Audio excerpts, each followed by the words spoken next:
I guess we've been in here, 2, 3, 4 weeks, whatever, and we've constantly, said like, who's standing out, what's going well right now, how's the transition, maybe a little bit different side of the coin right now. What are there anything sticking out to you at your position or the offense as a whole that you're sitting here going, God, that needs fixed right now? I think every day when you evaluate a practice, evaluate meetings, I think you're always trying to find something that needs to be fixed because nothing's perfect, and so some of the small detail things need to be fixed, just protecting the football, how to carry the football, making sure it's high and tight, just basic general ball security things, and then our overall finish, practice habits, finishing down the field. I catch a 6-yard hitch, I'm going to finish. I'm going to turn them, get upfield. Our standard is 2 stripes, 10 yards, but we got guys finishing 30 yards down the field. And so I think the way we practice, the way our tempo of practice, it allows for guys to have the ability to finish plays down the field and then get back in the huddle and roll for the next play. So those are things that I think just looking at the overall picture of things, protecting the football, doing all the small detail things, and making sure you're finishing, whether it's run or pass, that guys are just finishing and giving great effort. As an outsider, somebody could look at the roster, look at the wide receivers, look at a guy like Sebastian and say, like, oh man, his frame is incredible. He should definitely be on the field. He should probably be the one or the second option, really. Mm-hmm. As a coach, though, I mean, do you see, or I guess what small things do you see out of a guy like him or really anybody that is that size of a receiver that maybe a fan doesn't see and it kind of changes opinions because, maybe he isn't as high as someone would believe based on his size. Right. Well, yeah, you're right. I mean, I think if you just looked at a roster, you look at height and weight, and then you kind of make assumptions of what that player would be like. But when you start to dissect each kid and Sebastian in general, he's a kid that I think, he has some God-given abilities, and then at the end of the day, you fine-tune those things. So whether it's your height, your speed, your length, then you start tightening up your technique and fundamentals. So the overall group, the overall receiver unit, that's what we're doing every kid. And I would imagine we do that at every position.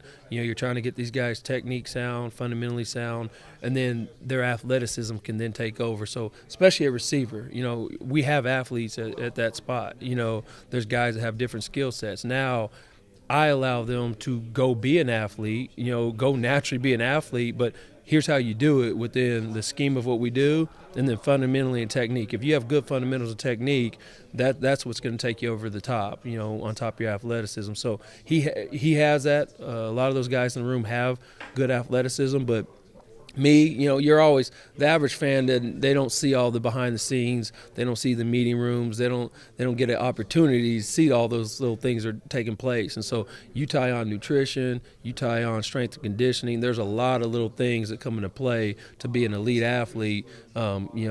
Take away your size and weight if you're just looking at a roster. And obviously, another thing fans don't get to see is that practice time, kind of like you mentioned there. And one of the biggest things that stands out kind of right now with this offense is the fact that Skylar is kind of, the guy at quarterback, whereas last year they were alternating a lot between Skylar Thompson and Alex Delton. How valuable is it to a receiver to have one guy? I mean, I know all the quarterbacks get the reps, but to have one guy kind of being, the man leading the main offense, how valuable is that to your receivers? I think in general, just everybody knows in football the quarterback position is valuable. I mean, that's if not the most valuable position on the field. But for receivers, I mean, my message to those guys even this morning was we have to have good rapport with the entire quarterback unit.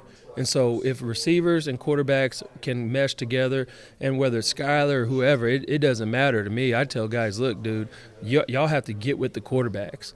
Get with the QBs, communication, timing, all that stuff. And so I'm starting to prep those guys for their summer workouts, for their summer conditioning. Like, hey, we're getting through spring. All right, we've gotten through this spring season. Now, as you guys get a little time off, all these things are going to happen. You got to finish strong academically, and then when we start hitting our summer conditioning, and you guys are rolling with the Qs, y'all need to get out there as a unit together always and get timing down. And so the other thing with that is in the film room. If I'm not leading a meeting, I expect like a Dalton Schoen. I expect those guys, a Zuber, to get guys together, and a Skylar Thompson. Hey, we're getting together and we're going to meet at this time, and we're going to go through our quick game. We're going to go through day one install of spring, and those are the things that behind the scenes as guys start working together. That's whenever the units between receivers and quarterbacks really start to click. One more thing for you here. We've sat here and talked about a lot about guys like Zuber and Schoen and Hunter Rison all the way down the list, just because those are the kind of guys that you look at and you imagine might be on the field to start. But then there's people like Landry Weber, for example, a kid that has made an impact. I mean, the old coaching staff talked about it. You guys have talked about his impact on the team. What does someone like him or maybe players kind of like him in terms of where they sit on the depth chart or maybe in the roster? What do they bring to the team? I mean, he brings depth. I mean, right now, early on, he's a kid that he's an intelligent player. He's a guy that, I want the whole unit they're starting to kind of get out of their shell a little bit. The meeting rooms are a place where it's a learning environment. And Landry's kind of a quiet kid by nature, but, you call on those kids and he's very smart. He answers questions. He asks questions. So he utilizes the film room in a very good way. He studies his notes. He studies his installs. And so on the field, he's quick. He's a guy, again, like we cross-train everybody. Everybody's going to expect to be able to play outside and inside. He's one that can do both immediately, right out the gate. You can see that. So he brings to the table a really good skill set and his quickness, his lateral movement and things like that, and I think he catches the ball pretty well consistently.